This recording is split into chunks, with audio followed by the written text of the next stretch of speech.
وما لکم لا تؤمنون باللہ، اور تمہیں کیا ہو گیا ہے تم اللہ پر ایمان کیوں نہیں رکھتے؟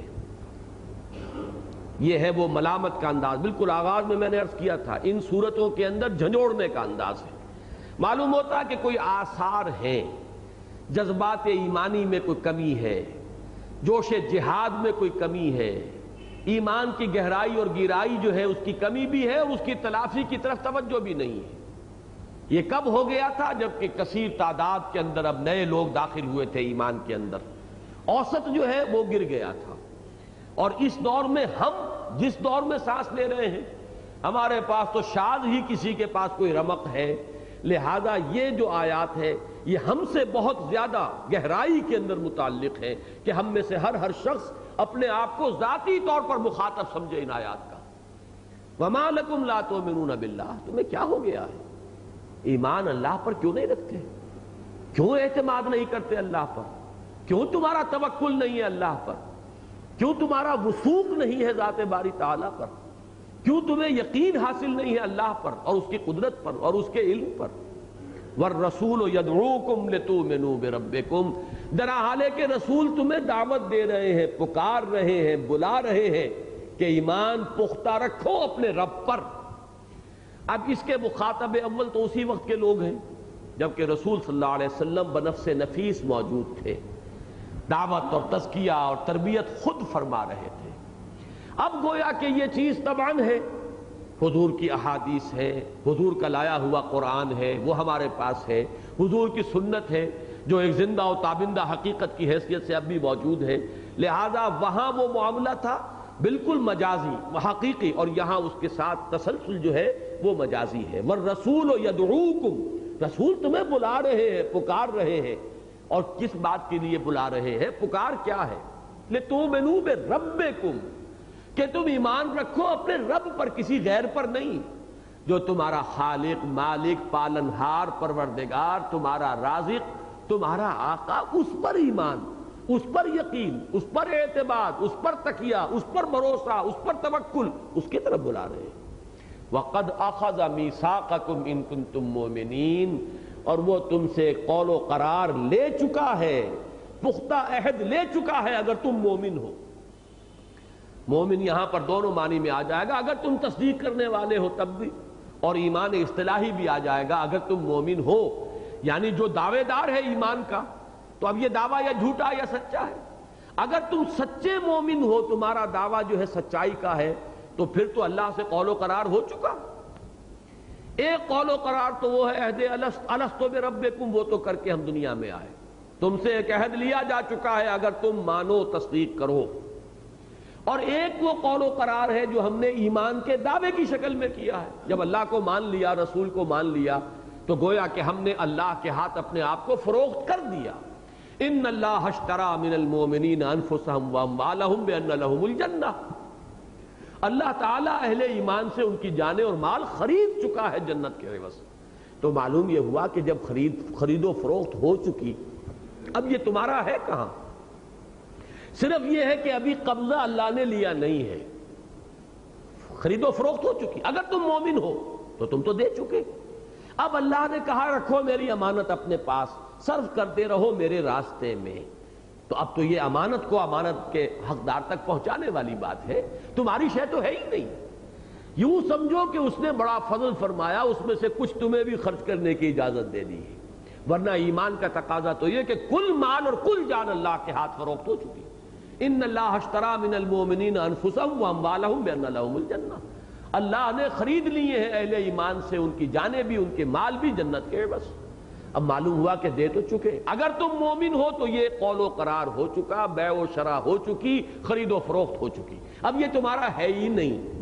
اب اگر وہ کہتا ہے کہ لگا دو، تو اب تمہارا دل بھجتا ہے، بخل ہے، شوہ ہے، حرص ہے، حب دنیا ہے، حب مال ہے، تمہارا جو ہے طبیعت جو ہے وہ بھجتی ہے اندر سے، یہ شکل جو ہے یہ ایمان کی پھر منافی ہے۔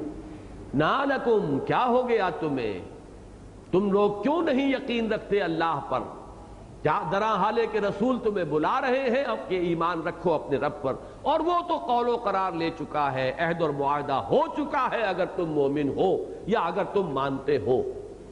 اب اگر کسی کو تنبؤ ہو گیا، یہ تو چونکانے کے لیے ہے نا، جھنجھوڑنے کے لیے ہے، بیدار کرنے کے لیے یہ الفاظ ہیں۔ اگر فرض کیجئے آپ بیدار ہو گئے، آپ کو تنبؤ ہو گیا، ابھی تک توجہ نہیں ہوئی تھی، کبھی گریبان میں جھانکا ہی نہیں تھا کہ ایمان کس درجے میں ہے بھی کہ نہیں ہے، کیا حال ہے، ایمان جو ہے بہت کمزور ہے یا ایمان جو ہے قابل اطمینان حد تک قوی ہے، اللہ پر توکل کتنا ہے کتنا نہیں ہے، آخرت کا یقین کتنا ہے کتنا نہیں ہے، توجہ نہیں ہوئی، تنبؤ نہیں ہوا۔ اب اگر توجہ ہو گئی، تنبؤ ہو گیا، تو فطری طور پر ایک سوال پیدا ہوگا کہ ایمان کا منبع اور سرچشمہ کون سا ہے، یہ ایمان ملتا کہاں ہے؟ یہ بالکل اسی کو ادا کیا ہے ظفر علی خان نے کہ وہ جنس نہیں ایمان جسے لے آئیں دکانیں فلسفہ سے۔ یہ کون سی دکان سے جن سے گرا مایا ملتی ہے، کہاں جائیں کہاں سے لائیں؟ کمی کا تو احساس ہو گیا، ایمان کی کمی ہے، لیکن اس کمی کو پورا کرنے کے لیے یہ جن سے گرا مایا خریدیں کہاں سے جا کر، کون سی دکان ہے، کہاں سے حاصل کریں؟ یہ اہم ترین عملی سوال ہے جو پیدا ہوا، اس کا جواب اب دے دیا گیا۔ هو الذی ينزل على عبده آیات بینات لیخرجکم من الظلمات الى النور وان اللہ بکم لرؤوف الرحیم۔ وہی ہے اللہ جو آخر میں کہا رؤوف الرحیم اللہ۔ دیکھیے یہ اسماء جو دو آ گئے، صفات جو دو آ گئی ہیں، ان کا گہرا تعلق ہے، اس کی رافت اور رحمت کا یہ تقاضا ہوا ہے۔ جیسے کہ کل جمعے میں نے عرض کیا تھا کہ کوئی نبوت نہ ہوتی، کوئی رسالت نہ ہوتی، کوئی کتاب نازل نہ ہوتی، کوئی وحی نہ ہوتی، تب بھی انسان مکلف ہے، ذمہ دار ہے، اس لیے کہ اسے عقل دی ہے، اسے شعور بخشا ہے، اسے سماعت و بصارت دی ہے، نیکی اور بدی کی تمیز کی صلاحیت عطا کی ہے، روح انسانی میں معرفت رب موجود ہے پوٹینشلی، اور حب خداوندی عشق الہی موجود ہے، سب کچھ دے کر تمہیں ڈال دیا ہے میدان میں۔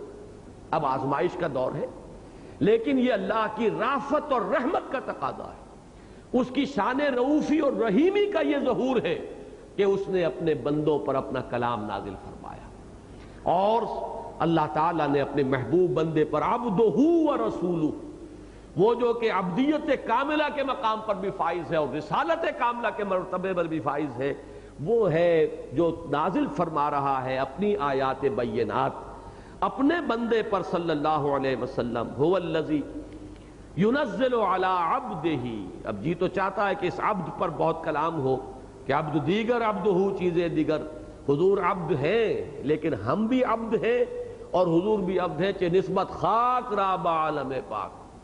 عبد میں زمین و آسمان کا فرق ہے، وہ عبد کامل، عبدہ بالکلیہ اللہ ہی کے بندے، ہم تو حرص و ہوا کے بندے، خواہشات کے بندے، زمانے کے رواج کے بندے، مصلحتوں کے اسیر، اور وہ جو کہیں شروع پچھلے زمانے میں تعلیم کا آغاز ہوتا تھا تو تختی پر لکھ کر اس پر سیاہی پھرواتے تھے بچوں سے، کریمہ ببخشائے برحال ماں کہ ہستم اسیر کمند ہوا، میں تو اپنی ہوا و ہوس اور خواہشات نفسانی کی کمند کا اسیر ہوں، پروردگار تو ہی بخشیو۔ تو ہم تو نہ معلوم کس کس چیز کی بندگی میں ہیں، صرف کہتے ہیں زبان سے کہ اللہ کے بندے ہیں۔ وہ عبد کامل عبدہ ہے محمد الرسول اللہ صلی اللہ علیہ وسلم۔ تو فرمایا هو الذی، وہی ہے جو نازل فرما رہا ہے اپنے بندے پر صلی اللہ علیہ وسلم آیات بینات، روشن آیتیں، روشن نشانیاں، یہ آیات قرآنیاں کس لیے؟ لے یخرجکم، تاکہ وہ نکالنے والے رسول ہیں، کس ذریعے سے نکالیں گے؟ وہ یہ آیات بینات ہیں، لیخرجکم، تاکہ وہ نکالے تمہیں، من الظلمات الی النور، اندھیروں سے روشنی کی طرف، گمراہی کے اندھیرے، مادیت کے اندھیرے، الحاد کے اندھیرے، بے یقینی کے اندھیرے، شکوک و شبہات کے اندھیرے، ان تمام اندھیروں سے نور ایمان، نور یقین، ایمان کے لیے لفظ نور ہی ہے، نور قلوبنا بالایمان، اے اللہ ہمارے دلوں کو ایمان سے منور فرما دے۔ تو یہ نور ہے، اس نور کی طرف لانے والی شے کیا ہے؟ یہ آیات بینات ہیں۔ یہ بڑی اہم بات ہے، اس کو سمجھ لیجئے۔ پہلی بات یہ معین ہوئی کہ در حقیقت منبع اور سرچشمہ ایمان قرآن ہے، آیات قرآنیہ ہے۔ حضور صلی اللہ علیہ وسلم نے بھی لوگوں کو نکالا ہے کفر اور شرک اور مادہ پرستی اور الحاد اور جتنی بھی گمراہیوں کے اندھیارے ہیں ان سے، لوگوں کو نور ایمان میں اور ایمان کی روشنی کی طرف جو لائے ہیں تو آیات بینات ہی کے ذریعے سے لائے، اور یہ آیات بینات ہیں جو اللہ تعالیٰ نے محفوظ کر دی۔ حضور ہمارے مابین اس وقت موجود نہیں، لیکن وہ آیات بینات موجود ہیں، وہ نسخہ کیمیا موجود ہے۔ اتر کر ہرا سے سوئے قوم آیا اور ایک نسخہ کیمیا ساتھ لایا۔ ہم نے اسے صرف حصول ثواب کا ایک آلہ بنا لیا تو یہ ہماری در حقیقت کوتاہی ہے، ہماری بدبختی ہے، ہمارا قصور ہے۔ اس کے اندر تو نہ معلوم کیا ہے۔ تو ہی ناداں چند کلیوں پر قناعت کر گیا، ورنہ گلشن میں علاج تنگی داماں بھی ہے۔ اس قرآن کے اندر تو وہ نور ہے اور وہ ایمان پیدا کر دینے کی اور یقین پیدا کر دینے کی تاثیر ہے۔ تم نے وہ اس سے حاصل کرنا ہی نہیں چاہا، تم نے اس کو صرف پڑھ کر ثواب حاصل کرنا یا مردوں کو ثواب پہنچا دینا، بس اسی تک اگر اپنی منزل رکھی ہے تو یہ تو ہی ناداں چند کلیوں پر قناعت کر گیا، ورنہ گلشن میں علاج تنگی داماں بھی ہے۔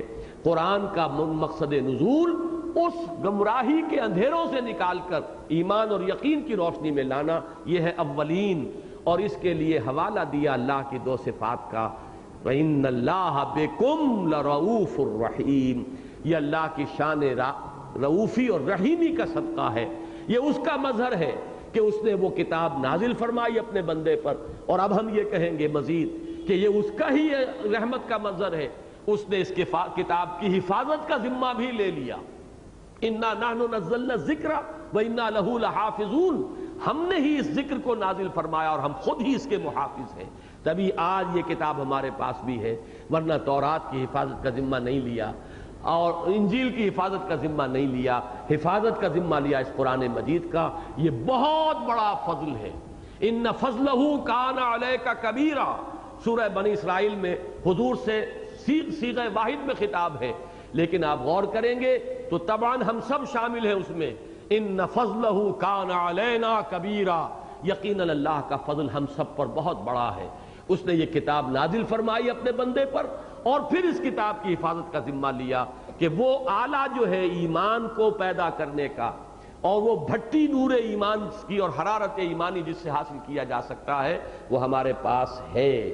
وہ جو خار از محجوری قرآن شدی، شکوہ سنجے گردش دوراں شدی، اے تو شبنم بر زمیں افتندئی، در بغل داری کتاب زندئی، وہ کتاب زندہ تمہارے پاس موجود ہے، اور یہ اللہ کا بہت بڑا فضل ہے جو اس امت پر ہوا۔